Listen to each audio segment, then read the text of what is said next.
Oke teman-teman Motovun Indonesia, masih di pelajaran Gias 2023 dan saat ini kami akan menjajal Ion Mobility dengan tipenya nih ya, M1S. Jadi ini masih prototipe tapi sudah mendekati versi finalnya.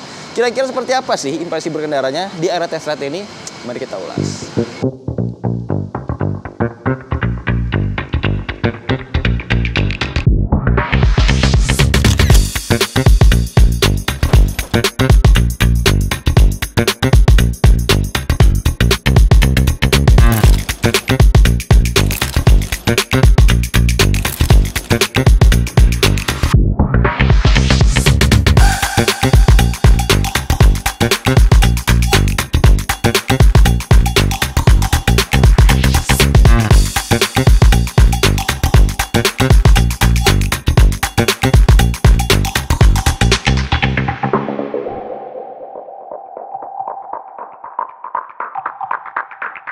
Oke, kalau kita bicara desain, mungkin desainnya ini emang cukup keren sih teman-teman ya, karena emang di-develop di Indonesia dan kita bisa lihat dari depan ini bentuknya tuh dia menggunakan lampu utama yang terpisah. Jadi lampu utamanya split di sini nih. Dan isinya cukup keren karena dia menggunakan LED projector. Jadi kanan dan kirinya pakai LED projector, baik lampu dekat atau lampu jauhnya. Kemudian di atasnya ada alisnya bagus banget ya, DRL gitu.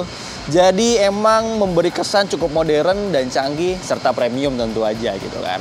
Kemudian di atasnya ada windshield. Nah, windshieldnya emang rasanya nggak terlalu tinggi ya. Jadi belum sampai menutup pipa dan pengendaranya banget. Jadi kalau dilihat-lihat tuh mungkin secara dimensi, secara look motornya tuh kayaknya mirip dengan Yamaha Lexi sih teman-teman ya. Jadi dia nggak ada tulangan tengahnya, tapi stangnya tinggi dan ada windshieldnya. Mirip-mirip Lexi gitulah proporsionalnya. Terus kalau kita ngeliat ke bawah, di sini ada spatbornya. Ini kupingannya tinggi banget ya. Dia pakai suspensinya masih teleskopik. Kemudian dia pakai kaki, depan dan belakangnya itu pakai ring 14 inci. Yang depan bannya 110/70, kalau yang belakang 120/70. Kalau ngeliat spek bannya sih mungkin mirip-mirip kayak bannya Aerox ya.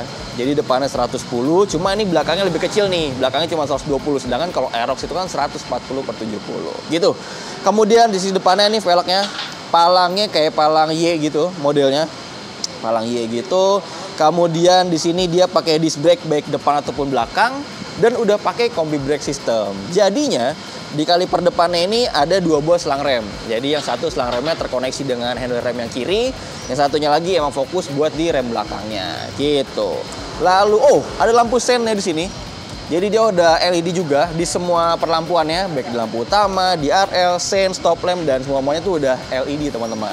Ini juga udah LED. Pakai berapa titik ya? Kurang lebih ada ini 4, kurang lebih 9 titik lah. Jadi dia dasarannya atau reflektornya warna chrome. Kemudian LED-nya pakai model titik-titik seperti itu, gitu. Kemudian kalau di sini emang kalau kita ngeliat di sisi depannya ya, di lengkungan sininya tuh cowokannya tuh kayaknya terlalu besar ya teman-teman ya. Jadi emang bahkan segitiganya klaksonnya tuh kelihatan banget di sini. Jadi kayak kurang rapat aja nih ya antara bodi depannya sama spakbor depannya ini. Kita coba lihat ke sisi tengahnya. Nah, seperti yang tadi saya bilang, dia mirip-mirip Lexi ya. Jadi stangnya tinggi, ada windshield kecilnya di sini. Stangnya pakai model telanjang, teman-teman. Jadinya stang pipanya ini langsung kelihatan banget di sini. Kemudian ada master remnya dengan model reservoir minyak remnya tuh model kaca gini transparan. Jadi keren ya, kayak model variasian gitu. Kalau dilihat sini mereknya LBN nih, vendornya LBN. Kemudian di tengah, ini tadi saya bilang dia nggak ada tulangannya, jadi kayak Yamaha Lexi. Lumayan lebar di kakinya sini. Terus juga kemudian kita lihat di sebelah sini adanya jok yang sangat lebar dan panjang ya. Ini tuh panjang banget. Untungnya busa joknya empuk teman-teman. Lalu kita ngeliat di tengah, desain bodinya. Di sini tuh sebenarnya ada perbedaan teman-teman dari yang sebelumnya udah diperkenalkan di IMOS 2022 itu. Jadi ada revisi berdasarkan masukan dari para calon konsumennya atau teman-teman yang udah pre-order ini. Salah satunya ini tuh lebih ramping. Ini udah lebih ramping dibandingkan yang sebelumnya. Cuma emang rasanya masih lebar sih teman-teman. Terus juga di sini ada footstep pembonceng. Ini bodinya sampai bawah, panjang banget. Baterai semua ini di bawahnya. Kemudian di sini ada swing arm. Swing armnya pakai swing arm besi. Cuma ditutup cover sama bodi gini.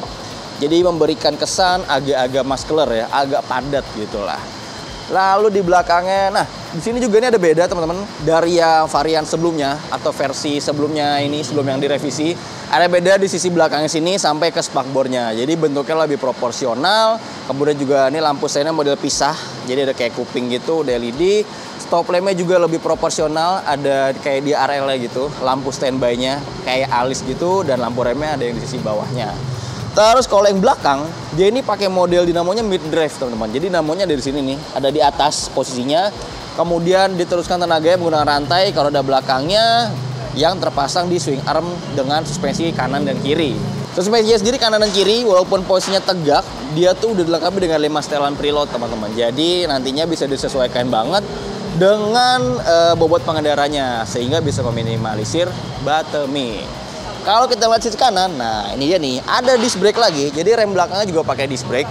Dia disc brake-nya cukup besar, kayaknya nih 200 milian lah ya, kurang lebih ya. Kemudian diapit oleh kaliper 2 piston, dan selang remnya, kalau yang belakang tuh ternyata pakai model braided teman-teman. Beda sama yang depan ya, pakai yang model karet.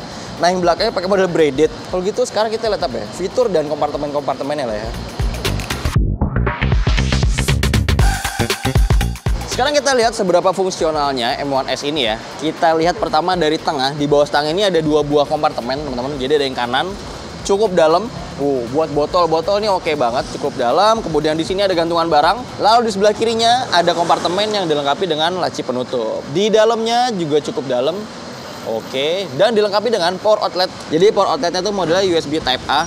Kemudian bagasi yang lebih besar disuguhkan ada di sini teman-teman. Di bawah joknya itu punya ruang bagasi mencapai 26 liter. Tentu aja ini cukup besar ya. 26 liter itu hampir setara dengan Yamaha NMAX atau Frigo lah kurang lebih. Cara bukanya secara elektrik melalui tombol di sakar sini. Kita buka. Nah, set. 26 liter. Ini cukup dalam tentu aja. Helm sih harusnya masuk dengan cukup baik ya. Nah, di sini tuh ada perangkat elektronik. Ini tuh untuk mengkolek data ya, karena ini masih prototype. Jadi ini untuk mengkolek data, cuma nantinya kalau udah diproduksi massal, ini udah nggak ada nih. Komponen yang di tengah-tengah ini nggak ada. Jadi bagasinya plong, bisa nyimpen barang-barang, jaket, helm, segala macamnya. Lalu di sisi belakangnya ini ada kabel charger. Nah dia tuh kabel chargernya udah include di dalam motornya ya. Artinya nggak akan ada momen tuh yang mana kabel-kabel chargernya itu ketinggalan. Jadinya teman-teman akan selalu bawa kabel chargernya dan bisa dilipat ya. Karena ini udah tempatnya cukup panjang juga. Jadi bisa ngegulung kabelnya dengan mudah dan ngecharge-nya narik kabelnya juga dengan mudah. Praktis banget sih. Nantinya saat ngecharge, joknya nggak perlu posisi kebuka teman-teman, karena di sini udah ada coakan dan di sini juga ada coakan. Jadi ntar kabelnya bisa lewat sini. Nah kayak gini ya. Kurang lebih bentuknya kayak gitu. Ini.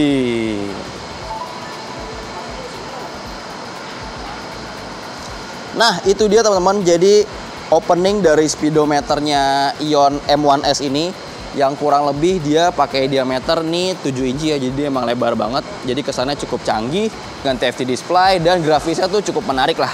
Kalau kita lihat di sini, pertama ada ini ya logo sinyal, karena emang motor itu dilengkapi dengan SIM card sehingga bisa mengirimkan data-datanya ke server atau ke aplikasi. Kemudian ada ini kapasitas baterai, ini dalam bentuk persen, ini dalam bentuk bar, dan di sini ada estimasi jarak. Ada jam digital, di sini ada LC. LC ini apa? LC ini adalah last charging teman-teman. Jadi last charging itu dia dari pengecasan terakhir udah jalan sejauh 27,5 km. Seperti itu ya. Lalu ada A ini ada trip A, kemudian trip B. Udah itu aja sih informasi di sini ya. Di sini baru ini odometernya yang nggak bisa direset gitu. Kemudian di sini ada lampu sein, di bawahnya ada logo lampu jauh atau pass beam. Di sini ada indikator ABS, walaupun sebenarnya di sini motor ini tuh saat ini belum ada fitur ABS-nya. Kemudian di sini ada warning. Di sini tadi ada sein juga yang kanannya. Terus di sini ada logo charging. Di sini ada logo baterai kosong. Di sini ada logo apa ya? Kayak logo petir gitu teman-teman. Oh ini artinya udah ready nih. Ini logo ready. Kemudian ini logo kunci keyless-nya, karena emang Ion Mobility ini udah menggunakan keyless. Untuk mematikan menyalakannya hanya menggunakan tombol di sebelah kanannya. Nah, kalau dia udah on, jadi akan ada beda ya layarnya. Tadi kan hitam gelap, nah di sini kayak ada grafisnya atau wallpapernya gitu. Model segi 5 gitu, bagus banget. Kemudian di sini nih merupakan kecepatan atau power yang keluar dari tenaga ini seiring dengan bukaan gas. Di sini tuh semacam regenerative brake. Jadi kita kalau lepas gas atau ngerem di sini akan hijau. Jadi akan naik turun barnya ya di sini ya. Kemudian di sini tuh bar powernya. Jadi kalau untuk mode eco powernya cuma segini nih, separohnya aja. Sedangkan kalau kita ganti ke mode standar, nah powernya nambah. Dan mode mode sport juga akan nambah sampai penuh. Ini paling powerful. Nah, seperti yang tadi saya bilang di sini nih, estimasi jarak ini berbeda-beda teman-teman. Jadi kalau mode sport, estimasi jarak baterai 64% tuh kurang lebih 57. Di Eco 102 dan di mode standar 76 km. Keren ya. Nah, kalau ini adalah average, yaitu rata-rata penggunaannya watt hour per kilometer ya. Jadi ini motor test ride ya kurang lebih 57,3 watt hour per kilometer. Tapi ini belum bisa jadi patokan karena emang area test ride-nya sempit-sempit dan jaraknya belum terlalu jauh lah, seperti itu. Ini dia tombol yang indikator ready-nya yang tadi saya bilang. Jadi kalau motor ini udah siap jalan, dia otomatis ada indikator ini nih. Artinya motor kalau digas udah bisa langsung jalan. Sedangkan kalau kita buka standar sampingnya, secara otomatis dia akan mati dan modenya masuk ke park seperti ini. Gitu. Jadi ini adalah fitur keamanannya dari Ion Mobility. Kalau kita ngeliat saklar, ini dia yang tadi saya bilang, ini untuk mematikan dan menyalakan sistem kelistrikan pada Ion M1S. Jadi kita cukup mengantongkan ininya aja, remote-nya aja. Nah, dari sini kemudian kita di sini ada engine cut off, ini standby dan ini starter. Jadi kalau mau mulai itu kita harus pencet rem dan tahan tombol starternya selama beberapa detik gitu. Lalu di bawahnya ini untuk mengganti riding mode ya teman-teman. Yang tadi itu ya yang ada eco, standar dan ada yang sport. Kemudian kita geser ke sisi kiri, set. Ada beberapa lampu indikator juga. Lampu indikator. Ada beberapa saklar juga. Di sini ada tombol hazard. Kemudian di sini ada tombol untuk buka joknya elektrik. Ini untuk mengganti-ganti informasi di speedometer, lampu jauh, lampu dekat, pas beam. Di sini ada lane, ada sen dan tentu aja ada klakson. Selain 3 riding mode yang tadi udah saya sebutin di awal, ini juga ada mode yang mundur nih teman-teman. Jadi ketinggalan ya, sesuai dengan ininya, namanya rev atau reverse ya. Jadi kita bisa mundur pakai M1S. Caranya dengan menahan ini, kemudian kita bisa langsung gas. Nantinya di speedometer akan muncul tulisan reverse. Kita coba ya. Siap? Hey. Maju. Mundur lagi ya. 1, 2.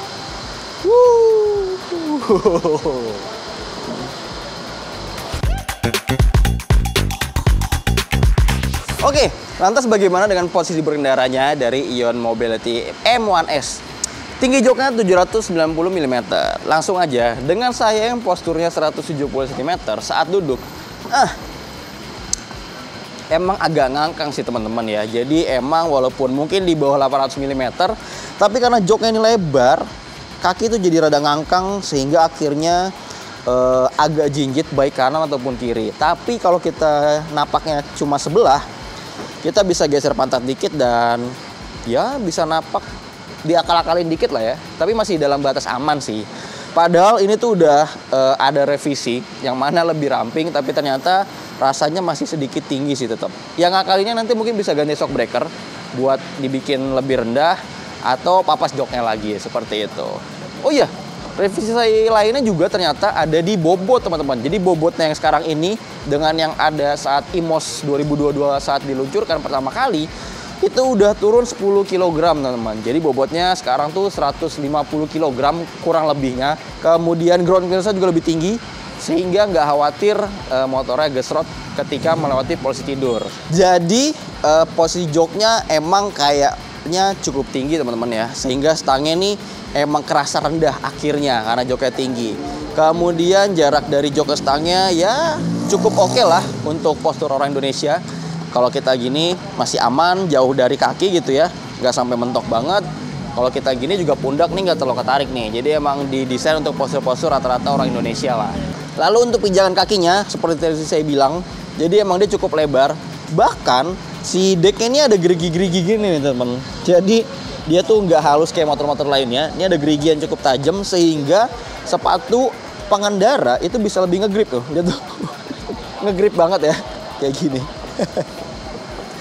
Oke, kurang lebih seperti ini posisi berkendaranya. Kemudian kalau untuk impresi handlingnya, tadi udah saya coba di era tes saat ini, ternyata dengan bobot yang 150 kg itu rasanya cukup ringan sih ya. Mungkin karena bobotnya ini dipusatkan di tengah dan di bawah. Jadi emang sisi bawah ini semuanya full baterai, sehingga pusat bobotnya atau center of gravity-nya lebih fokus ada di sisi tengah dan rendah. Jadi nggak terlalu mempengaruhi handlingnya meskipun bobotnya mencapai 150 kg. Lalu untuk remnya juga pakem-pakem, CBS-nya bekerja dengan sangat baik, remnya pakem baik depan ataupun belakang. Suspensinya yang belakang ini empuk banget sih teman-teman.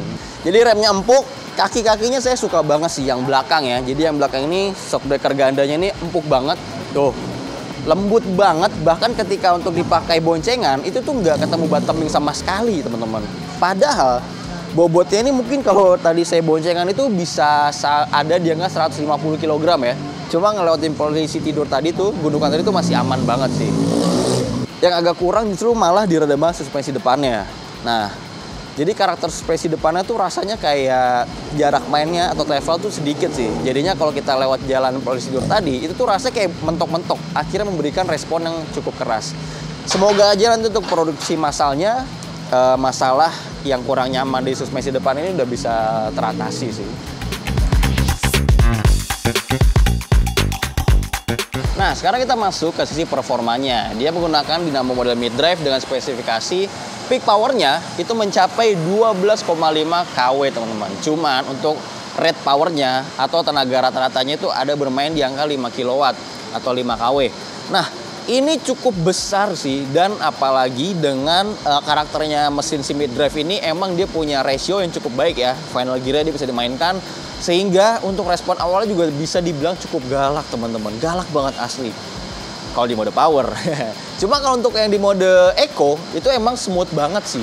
Jadi tiap mode ini juga selain dia karakter tenaganya yang berubah, top speednya juga berubah. Jadi kalau di mode eco ini smooth banget, sama sekali nggak menghentak, dan kecepatan tertingginya itu mencapai 60 km per jam. Lalu ada mode standar. Di mode standar ini dia agak lebih responsif.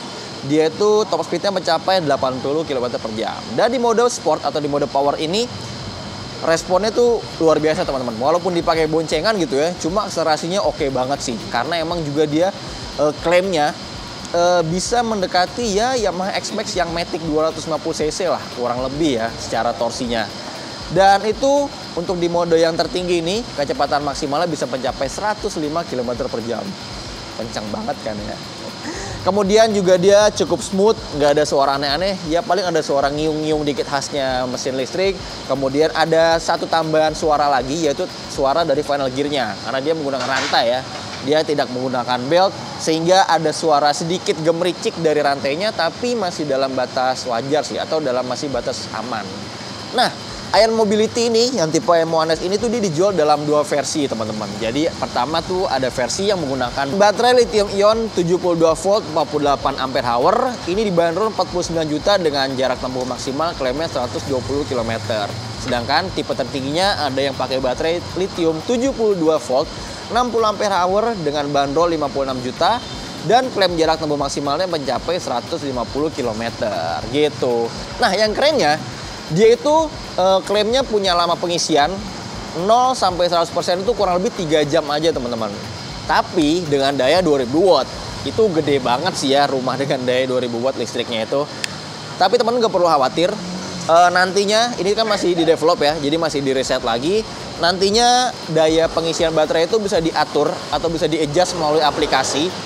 Jadi teman-teman bisa menyesuaikan listrik teman-teman tuh adanya tuh berapa sih, 1500 kah, 1000 watt kah, atau 2000 watt sekalian gitu kan. Yang berbeda paling jangka pengisian waktunya lah. Jadi kalau yang 2000 watt itu 0 sampai 100 yang bisa 3 jam.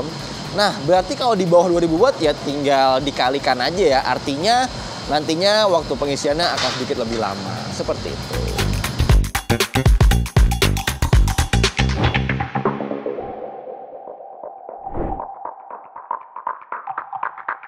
Nah, kurang lebih seperti itu teman-teman. Jadi pembahasan first impression juga first ride kami mengenai Ion Mobility M1S ini. Jadi teman-teman bisa langsung aja datang ke Gias 2023 untuk mencicipi motor satu ini, dan ada promo cashback. Jadi kalau teman-teman DP 800.000 itu ternyata benefitnya bisa sampai 2 juta rupiah. Selain itu teman-teman juga bisa nge-lock harganya. Jadi kalau nanti pas bener-bener launchingnya itu harganya ada kenaikan, teman-teman nggak akan terdampak. Jadi pasti pakai harga yang saat ini, yaitu yang 49 dan 56 juta rupiah. Kalau gitu, makasih udah nonton. Jangan lupa komentar di bawah, kita diskusi bareng menurut teman-teman gimana motor ini dari segi desain, fitur-fitur, mesinnya juga yang cukup powerful. Jangan lupa di like, di komen, di subscribe channel Motovun Indonesia. Mampir ke channel lain kita, ada Motovun Indonesia. Mampir ke channel TikTok kami, yaitu Motovun Indonesia, untuk melihat konten lebih beragam sana dan baca-baca berita menarik di motovun.co.id. Kalau gitu sampai jumpa di video-video selanjutnya.